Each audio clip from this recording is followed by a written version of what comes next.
Então vamos lá, eu recebi algumas perguntas muito boas a respeito da situação do Banco Master. Para você que não sabe, o Banco Master é um banco que ele ficou famoso por emitir CDBs pagando bem acima da média do mercado. Alguns CDBs, inclusive, ficaram famosos recentemente, oferecendo 150% do CDI por 10 e 20 dias, né? São títulos secundários, mas daí dá para você entender mais ou menos a gravidade. Tinha alguns títulos de 135% CDI, 19, 20, 21% pré-fixado. Então são alguns títulos bem complicados e algumas pessoas me perguntaram: Raul, e o que acontece agora se o Banco Master de fato quebrar? A primeira coisa que a gente precisa, né, e conversar a respeito desse tema aqui, seria que no caso de uma quebradeira ou dele ser insolvente, a gente pode ter uma intervenção no banco ou até mesmo uma liquidação, e aqui a gente tem cenários diferentes. O que a gente precisa entender, né? Por que pode se complicar a situação do Banco Master? O Banco Master aí, ele divulgou os dados do desempenho no primeiro trimestre com um lucro de 57,7 milhões de reais, queda de 3% com relação ao mesmo período de 2024, mas ainda lucro. Só que os números do segundo trimestre ainda não foram divulgados e eles são um termômetro para entender mais ou menos o que está acontecendo com a operação de venda que foi recusada, né? O Banco Público, BRB, que tinha feito uma oferta de 2 bilhões ali, que compraria o Banco Master, ele não vai mais comprar. A compra foi vetada pelo Banco Central. Analistas então informam que no mercado secundário, onde os títulos já são emitidos aí, os CDBs do Banco Master estão sendo negociados com uma taxa de 20% ao ano, o que sinaliza que vários investidores que compraram os papéis estão se desfazendo dele ali. Todo mundo está vendendo Banco Master com medo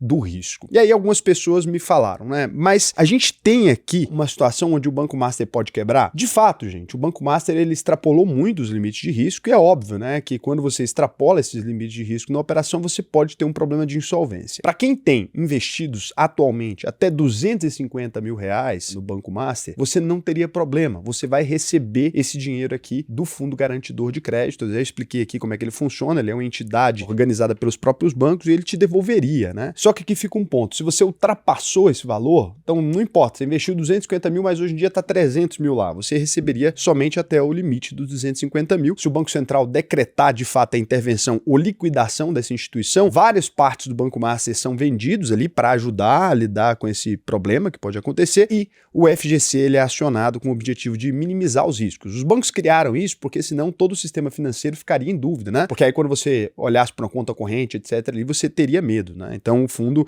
ele atenua esse risco das pessoas iniciarem numa corrida bancária, etc, que lá atrás era muito comum. Então eles vão devolver o seu dinheiro, não tem motivo para você ficar maluco aí, sair surtando e tentando se desfazer dos títulos a qualquer custo. Agora, se você ultrapassou muito esse limite dos 250 mil no Banco Master, faz sentido você conversar com seu assessor, seu consultor e ver se você consegue repassar esse título. É óbvio que pode ter um deságio muito grande. E lembrando que até agora a gente não tem os dados do trimestre ainda para dizer que de fato o Banco Master vai quebrar ou alguma coisa nesse gênero. E se você correr para vender seu título antecipado, você vai vender ele pelo preço marcado a mercado. Já expliquei esse termo aqui antes, mas se a taxa de juros modificou, né, se a taxa de juros está mais alta ali, você vai ter que vender seu título resgatando ele antes e perdendo um pouco dessa rentabilidade, né? Então, em momentos de instabilidade é comum isso acontecer. E aqui eu vou dizer uma coisa que eu vi pouca gente dizendo, mas que pode ter alguma relação também. Caso o banco tenha interesse, por exemplo, em continuar operando, caso alguém vá assumir o controle do banco de alguma maneira, pode fazer sentido também, de certa forma, depreciar esses ativos, né? Então tem que tomar cuidado também para você não iniciar uma corrida maluca. E o FGC demora a pagar? Da última vez que a gente precisou utilizar foi na BRK Financeira. Primeiro a gente demorou uns 10, 15 dias para aparecer o botão ali, depois disso umas 48 horas para poder receber o dinheiro. Então o investidor tem até 5 anos aí para garantir, né, o FGC. Se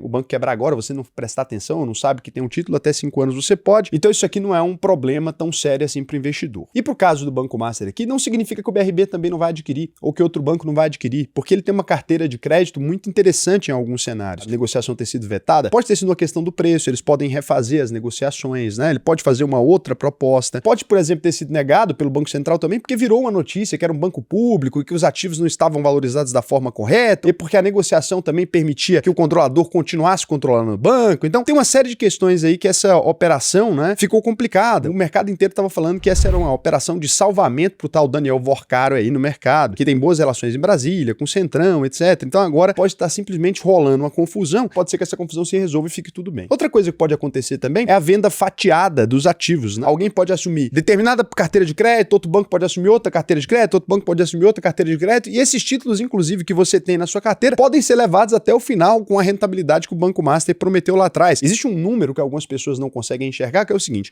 para o Banco Master ter que trabalhar essa carteira de crédito pagando essa rentabilidade, os funcionários, etc., pode não ser viável, por exemplo. Mas para outro banco que já tem estrutura montada e só vai assumir a carteira de crédito, ele está pegando a 20, emprestando a 35, por exemplo, poderia ser completamente viável. Então não é que as operações são completamente inviáveis, não é que o Banco Master era uma pirâmide financeira e estava oferecendo coisas tão absurdas que ninguém conseguiria comprar. Na prática, pode ter várias empresas aqui interessadas em adquirir partes dessa carteira de maneiras diferentes aqui. Sempre há a possibilidade, então, da gente fazer um fatiamento e cada banco aceitar ali uma parte. Então, assim, por exemplo, o BRB ele estaria comprando 24 bilhões e 51,2 bilhões estariam excluídos desse processo ali. Então tem várias partes aqui que podem ser negociadas, né? Quando a gente vai olhar as matérias aqui, parece que o BTG tem interesse num pedaço, né? Daqui a pouco outro banco pode aparecer com interesse em outro pedaço. Então até a seguradora, parece que a JF estava interessada, né? Então a gente tem diversas situações aqui que podem ainda estar para negociação. O que não é o bom de se fazer nesse momento? O bom de se fazer nesse momento não é sair surtando, etc. Todo mundo que era investidor aqui sabia dos riscos do Banco Master, né? Sabia dos riscos que existia nessa carteira de crédito. Pode ficar tranquilo, espera com calma, ainda existe espaço para a gente organizar isso, ainda existe espaço para a gente negociar isso, ainda existe espaço para o tempo contar as coisas. Cuidado com pegar a informação pela metade e sair passando aqui na loucura, beleza? E se você quiser aprender a investir da maneira correta, para não ter que ficar correndo sufoco, para ficar sem entender o que está acontecendo, né? Meus alunos todos sabem pesquisar a segurança do banco, sabem ler um relatório do banco, para isso que vale a pena. Às vezes falar, não, só vou investir em renda fixa, não precisa. Tá aí, né? Mostrando que precisa. Entra aí,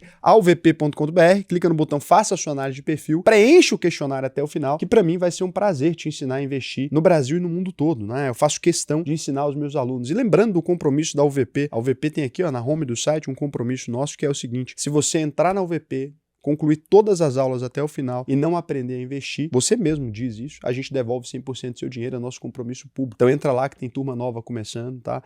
E vale sempre a pena. Vou pedir desculpa para vocês por eu ter feito esse vídeo meio falando rápido, meio embananado aqui. O que acontece? Não era esse o planejamento do vídeo de hoje. A gente fez uma modificação aqui que o Vandir me pediu e eu cheguei de viagem, tô umas 24 horas sem dormir, tomei café demais, tô gelado, mas não queria deixar vocês sem o vídeo de hoje, então tô numa correria danada aí. Vou sair daqui, vou ver se eu como uma banana, porque senão eu tô lascado, tá bom? E o pessoal me zoando aqui, porque eu fiz a barba, né? Rapaz, também não gostei não. Vou deixar ela crescer de novo, tá tudo bem. Pagamento da assinatura da UVP é único ou periódico? É único, mas se você quiser depois você pode manter a assinatura para ficar com os benefícios da UVP por mais tempo. Mas lembrando, uma vez que você entra na UVP, já tem acesso à plataforma para sempre e tal, de investimentos, né? O que você poderia perder acesso depois de um ano é a comunidade e o acompanhamento, porque você tem um acompanhamento comigo. Você não vai precisar desse adicional, só se você quiser, tá bom? Como funciona a valorização do ETF? É apenas baseado na composição dele? Sim. A negociação do próprio ETF afetaria, né, igual você especificou aqui, mas ela não afeta. Por que ela não afeta? Porque na hora que a gente tem um ETF negociado ali, o market maker, se o preço subir muito, ele vai comprar a cesta, né, vai criar novas cotas do ETF aqui. Então acaba que não funciona muito desse jeito aí que vocês pensam, né? Muita gente pensa que o ETF é importante a gente olhar a liquidez e tal, e se você tiver um bom market maker, na prática não tem diferença nenhuma. Então fica aí sabendo dessa informação. Beleza? Para vocês, um beijo e até amanhã.